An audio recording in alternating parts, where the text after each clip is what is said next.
ఒక నిమిషం అది ఒక నిమిషం. సో ఇప్పుడు రావి అనేది కొత్త ధాతువు కదా. సో కొత్త ధాతువు ఏంటిది? న్యంత ధాతువు. దాన్ని ఏమంటాము? న్యంత ఎంత ధాతువు. ఈ న్యంత ధాతువు ఏమర్థం ఇస్తుంది మరి? చేయించడం. చేయడం, చేయించడం. చేయించడం అనేది ఇస్తుంది.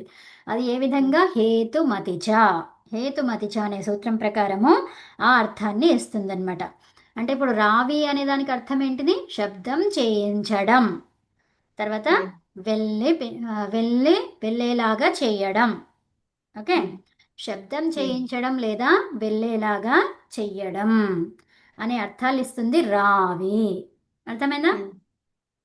సో దానికి మళ్ళీ సన్ను తీసుకొస్తున్నాం అంటే ఏ అర్థం వచ్చింది ఇప్పుడు? ఇష్టపడడం. అంటే మొత్తం కలిపి చెప్పండి. వెళ్ళడానికి ఇష్టపడేటట్టు చేయడం.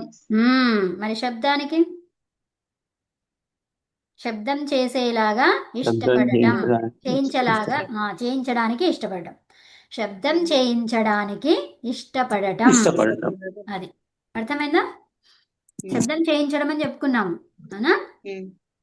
దానికి ఇష్టపడడం అనమాట. ఆ క్రియ చేసేదానికి ఇష్టపడడం అంటే శబ్దం చేయించడానికి ఇష్టపడటం అనే అర్థంలో సన్ వచ్చింది ఇప్పుడు. సో రావి, రావే, ఈ సా. తర్వాత ఏచ్ తర్వాత వచ్చింది రావయ. రావయ ఈసా. వద్దు, ఇప్పుడే కలపకండి. ఇప్పుడు సన్ ఉంది, ఇంకా క్రియ చేయాలి కదా. ఇప్పుడు ఏం రావాలి? అభ్యాసం రావాలి కదా, నిత్యం చేయాలి. రావయ ఈసా. ఇప్పుడు ఈ సన్ ఉంది. సన్ ఇంకేం చెప్తుంది? ద్విత్వం చేసుకో. ఏం చెప్తుంది అది? ఇంకోటి ఒకటేమో ఇడాగమం చెప్పింది, అది అయిపోయింది. అది అయిపోయినాక ఇప్పుడు సన్న గురించి. సన్ ఏం చెప్తుంది? ద్విత్వం చేసుకో అంటుంది.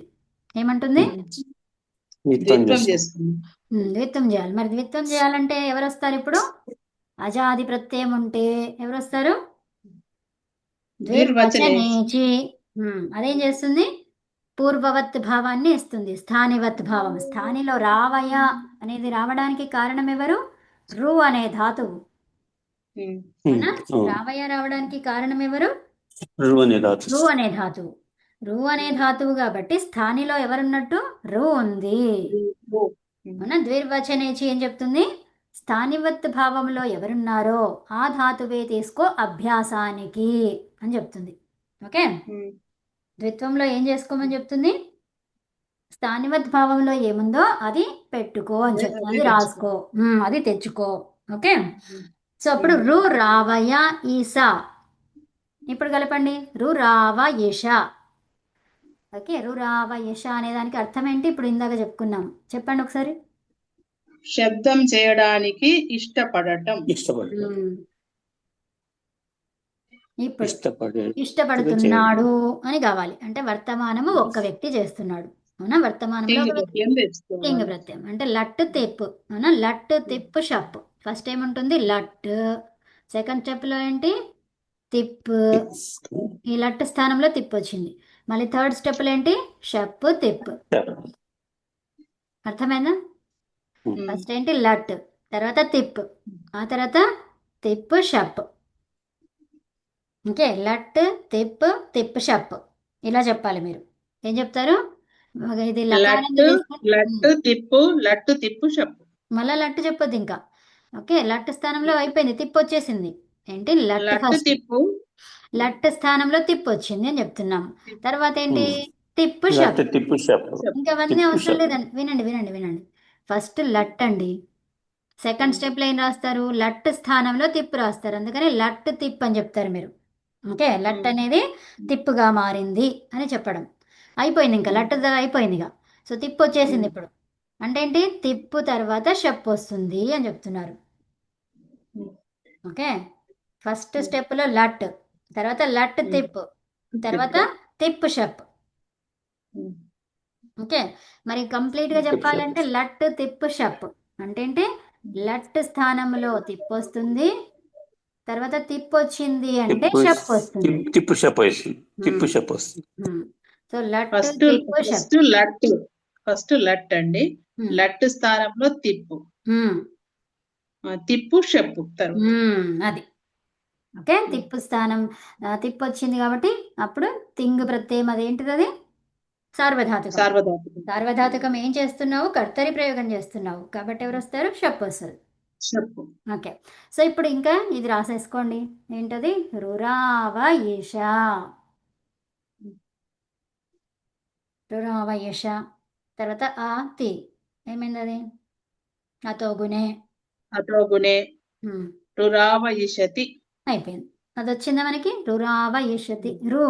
ఇక్కడ రూని ఏం చేయాలి మనం? ఉకారం.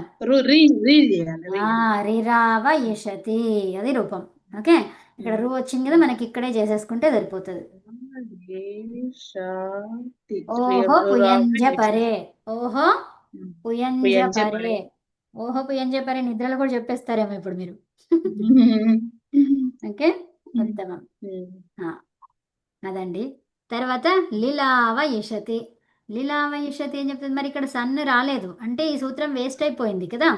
అంటే ఇప్పుడు సన్ పరంగా ఉంటే అన్నాం, సన్ పరంగా ఉంటే రాలేదు అది. ఓకే, డైరెక్ట్ రాలేదు, నిచ్చు తీసుకుంటేనే వచ్చింది అక్కడ. అవునా? అంటే ఈ సూత్రం వేస్ట్ అయిపోయినట్టే కదా. కదా, సన్ పరే అన్నారు, అక్కడ సన్ రాలేదు. మరి ఏం చేసుకున్నాం? ఫస్ట్ దాన్ని నిచ్చుగా మార్చుకున్నాం, తర్వాత సన్న చేసుకున్నాం. అవునా? దాని యొక్క క్రియ ఇక్కడ మనకి ఏదొచ్చింది? పాకి వచ్చింది. తర్వాత మళ్ళీ భూకి రాలేదు. అవునా? పాకి వచ్చింది, తర్వాత భూకి రాలేదు, భాకి రాలేదు. అంటే ఏంటి? జస్ట్ పకారానికి ఒకటే వచ్చింది. అవునా? పా భా బా భా అంతే. పాప బాబా మాలో ఈ పా రెండే ఉన్నాయి, రెండింటిలో ఒకదానికి వచ్చింది. జస్ట్ మరి పవర్గం అని చెప్పకుండా, పూ అని చెప్పకుండా జస్ట్ పకారం అంటే అయిపోయేది కదా. అవునా? పకారం అంటే అయిపోయేది. మరి పవర్గం అని ఎందుకన్నారు? అర్థమవుతుందా? ఎందుకన్నారు అంటే కొన్నింటికి పని చేయదు. ఈ సూత్రం యొక్క భావననే వేస్ట్ అయిపోయింది. మరి మహర్షి అట్లా చేయరు కదా. మరి తెచ్చుకున్న తర్వాత సన్ తెచ్చుకోవాలి. అంటే ఈ స్థానివత్త భావము దేనికి ఇస్తుంది? సన్నతోని చేస్తాము అన్నామే గాని అది ఇంకా దేనికి సన్ను కలుపుతున్నావో చెప్పలేదు అక్కడ. అవునా? సన్న పరంగా ఉండాలని చెప్పుకున్నాం మనం. అంటే నిచ్చు ద్వారా వచ్చింది కదా, అదనమాట. అర్థమైందా? ఎక్కడికి వెళ్ళి సన్ను ఉండాలి అంతే, దేనికి సన్ను ఉండాలో చెప్పలేదు అక్కడ. అవునా? ఎలాంటి ధాతువుకి సన్ను ఉండాలని చెప్పారా? చెప్పలేదు. నీకు అక్కడ ఆప్షన్ ఉందా లేదా? మరి ఆ సూత్రం ఎందుకు వేస్ట్ అయింది? కాలేదు. అర్థమైందా? అదండి. తర్వాత రీ. రీ అనేది ఎక్కడ అయిపోయిందండి కవిత గారు. అవును. సో లీ కూడా అంతే. లీది మీరు చేయండి. లు. లు అనే ధాతువు, అది మీరు చేయండి.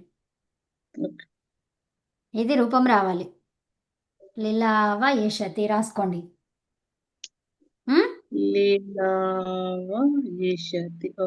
అది డైరెక్ట్ సన్ వచ్చిందా లేకపోతే ఏమొచ్చింది?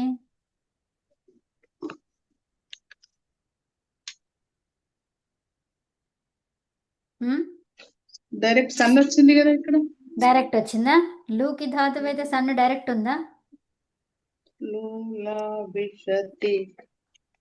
లావి కాదు, ఏమన్నారు మూర్తి గారు?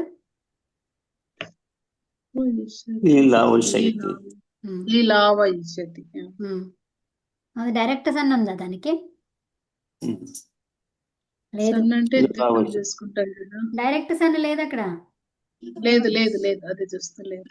ఏముంది ఇక్కడ? నిచ్చే. నిచ్చుంది. దాని అర్థం ఏంటిది? లీలావైషతి అంటే లూకు అర్థం ఏంటండి? లోయి ఛేదనే, ఛేదించడానికి ఇష్టపడు. ఇష్టపడము. ఫస్ట్ నిచ్చుంది, న్యంతముంది.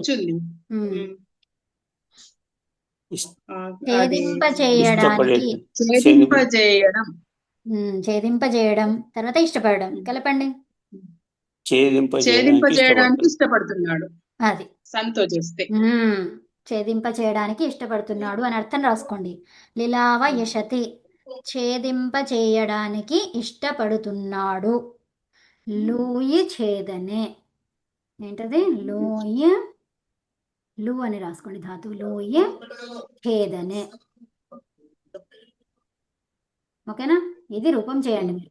లూయ ఛేదనే ధాతువు అది. ఓకే, చేయండి, చూద్దాము ఎంతవరకు చేస్తున్నారు ఏంటనేది. ఓకే అండి, నమస్తే. శాంతి పాఠం. ఓం పూర్ణమద పూర్ణమిదం పూర్ణాత్ పూర్ణముదచ్యతే పూర్ణస్య పూర్ణమాదాయ పూర్ణమేవావశిష్యతే. ఓం శాంతి శాంతి శాంతి. నమస్కారం అండి, ధన్యవాదాలు. ఓం నమస్తే అండి అందరికీ. ఓం నమస్తే అమ్మ, ధన్యవాదాలు. నమస్తే అమ్మా. నమస్తే అందరికి.